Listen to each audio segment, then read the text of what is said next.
What's going on, fellow fantasy basketball lovers? Welcome back to another edition of Fantasy Basketball this week, presented by District of Buckets. We love to see you guys again. We just hit over 100 subscribers last week. We really want to thank you guys. Make sure if you aren't subscribed, which like 80% of you aren't, hit that subscribe button right now. Hit that like button. And I'm going to get you guys to comment whether you like it or not. Tell me who is standing in the way of Nikola Jokic getting the MVP this year. All right, I think he's got it. But if you disagree, let me know in the comments. Let's roll the tape. Let's get right into it. We got to move on to another one of the fan favorites. One of our highest viewed videos is our buy low, sell high section of the podcast. I'm going to start out. This one's a little controversial. I might have actually had him as a sell high candidate before. Kristaps Porzingis. Kristaps Porzingis and the Dallas Mavericks and Luka Doncic do not necessarily mesh very well together. He had 2 really good games this week, so shout out him. But that makes him the perfect candidate for sell high. I don't anticipate him being on the Mavericks after the trade deadline. That I could be completely wrong, but I would move him personally. There's a lot of pieces you can get for Kristaps Porzingis that would help Luka Doncic out way more, and they would definitely up their value in the trade or in the win column. They would get more projected wins from moving him. Kristaps Porzingis, sell high. My buy low candidate. It's kind of like a weird buy low because he's playing well, but he's coming back from injury, coming back from COVID. Karl-Anthony Towns. Karl-Anthony Towns, when he is healthy and when he is playing consistently, is a top 5 fantasy player. This year, we haven't been able to see that because of his injuries and because of COVID. And it was an extended absence for COVID. And Naz Reid benefited from him being out. But when he does play, he is a top 5. That's a bold statement. A top 5 fantasy player. And I'm looking to buy him low. And I know you're thinking like, well, who would I give up for Karl-Anthony Towns?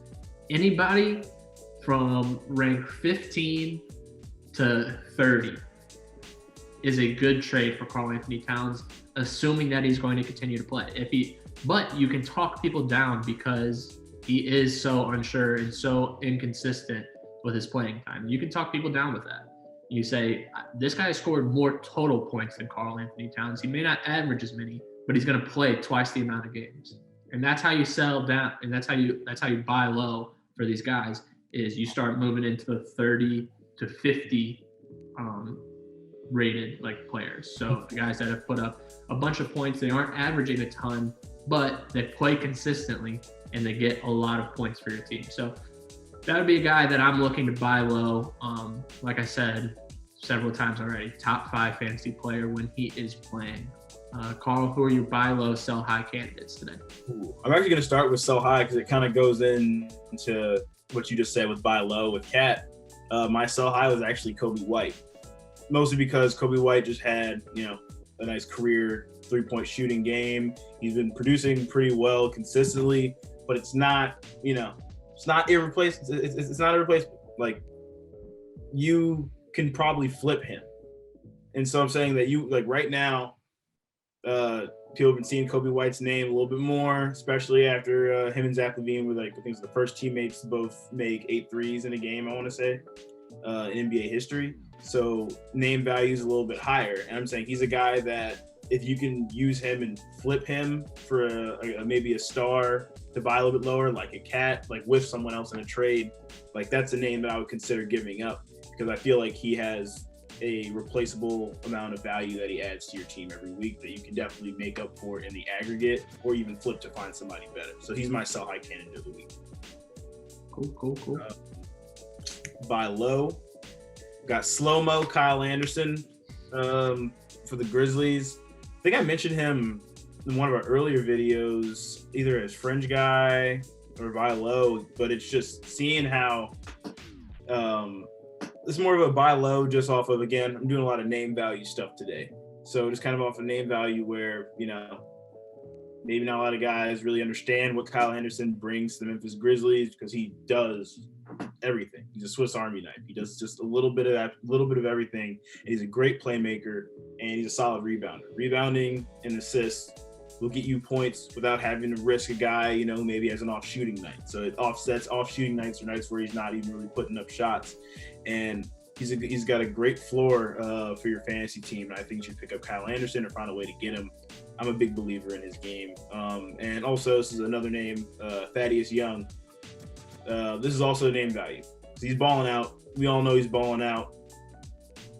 But I just didn't like where his ownership was in leagues. And I was like, maybe you can kind of convince some people who aren't as high on him to get him on your team. Because you know what you'll do if you have Thaddeus Young's production in your lineup, which is looking pretty nice. Probably win a couple more games this year. So those are my two buy low guys. Yeah, I got to intervene on this one. Thaddeus Young could be a buy low or a sell high candidate. Yeah. The way you frame it is everything. So you could buy him low and frame it as, well, he's not going to get any production once Wendell Carter comes back, Otto Porter, Lauri Markkanen comes back. He's going to be a guy that rides the bench. And that is the way you would frame it if you were buying low. If you're selling high, you could frame it as, this guy has been hooping for the Chicago Bulls.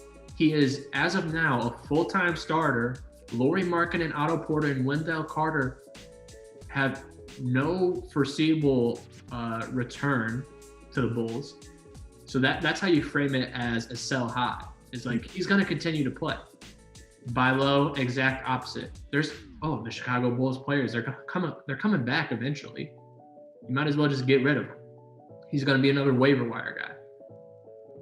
There's two sides to this coin for Thaddeus Young, which makes him a very, very valuable player, especially in deeper leagues. Deeper leagues probably love Thaddeus Young. So if you were lucky enough to get him when he first started, you've been riding this wave of Thaddeus Young getting a lot of fantasy points for your team. All right, that wraps up the buy low, sell high section.